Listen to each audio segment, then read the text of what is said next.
بہت شکریہ وقت دینے کے لیے. آج کا دن آپ کیا سمجھتے ہیں کہ ہمارے جو اساتذہ ہیں، ہمارے جو لیڈران ہیں، ان کو نئی جو پود ہے، نئی جو جنریشن ہے، اس کو کیا سبق سکھانا چاہیے؟ قائد اعظم کا یوم ولادت ہے، اس حوالے سے. بہت شکریہ خاور. میرے خیال میں چند جو آج کی صورتحال کے حوالے سے جو اہم جو باتیں ہیں قائد اعظم محمد علی جناح کی، جو آج کی صورتحال سے ریلیونٹ ہیں، اس میں سب سے بڑی بات آپ نے خود فرمائی کہ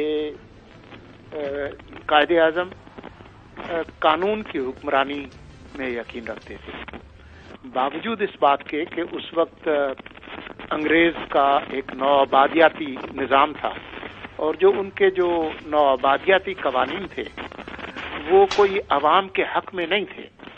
لیکن قائد اعظم جو کہ ایک بہت پیشہ ور ممتاز وکیل تھے، انہوں نے انہی قوانین کے اندر رہتے ہوئے اپنی جو سیاسی جدوجہد کی. یہ ہمارے آج کے جو سیاستدان ہیں اور جو ہمارے جو مفکرین ہیں، جن سے ہم بہت ساری معاملات پر گیان لیتے ہیں، ان کے لیے ایک بہت بڑا سبق ہے. کیونکہ بہت سارے آج کے بھی ہمارے قوانین ہوں گے یا خود آئین کی کوئی شکیں ہو سکتی ہیں جن سے لوگ اتفاق نہیں کرتے، لیکن ان کی تبدیلی کا جو راستہ ہے وہ پرامن سیاسی جدوجہد میں ہے، جو کہ جناح صاحب نے بھی کی اور جس کی آج بہت ضرورت ہے، خاص طور پر ایک بہت زیادہ جو پولرائز جو آج کا جو ماحول ہے اس کے حوالے سے. اچھا مرتضی سولنگی صاحب، یہ بتائیے گا کہ آپ جب بطور ڈی جی ریڈیو تھے تو آپ نے قائد اعظم کی 11 اگست 1947 کی سپیچ تھی، آپ کو پتا لگا کہ وہ ریڈیو آرکائیوز میں موجود نہیں ہے، تو پھر اس کی ریکوری کے لیے آپ نے شاید بی بی سی سے بھی رابطہ کیا، آل انڈیا ریڈیو سے بھی رابطہ کیا، تو پھر کیا ہوا؟ وہ ریکور ہو سکی نہیں ہو سکی؟ کیا اس کے حوالے سے بتائیں ذرا.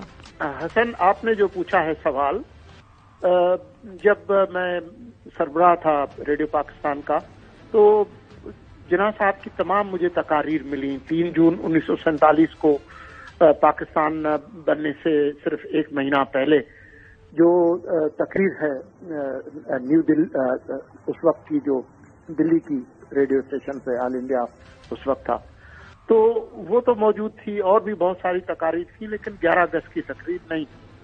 اور 11 اگست کی تقریر جو ہے وہ ایک بہت ہی مارکت الآراء تقریر ہے، کیونکہ وہ کراچی میں انہوں نے کی تھی، دستور ساز اسمبلی سے ان کا خطاب تھا، اور اس میں انہوں نے پورا نقشہ دیا تھا کہ پاکستان جب بنے گا تو اس کا سیاسی نظام کیا ہوگا، اس کے رہنما اصول کیا ہوں گے.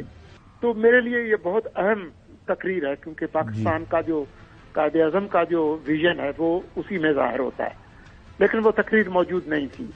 پھر میں نے ذرا پتہ کرنے کی کوشش کی تو مجھے یہ پتہ چلا کہ یہ تقریر موجود تھی ضیاء دور تک، لیکن وہ مختلف اوقات میں کبھی وہ چلاتے تھے کبھی نہیں چلاتے تھے، لیکن اس کے بعد وہ غائب ہوئی.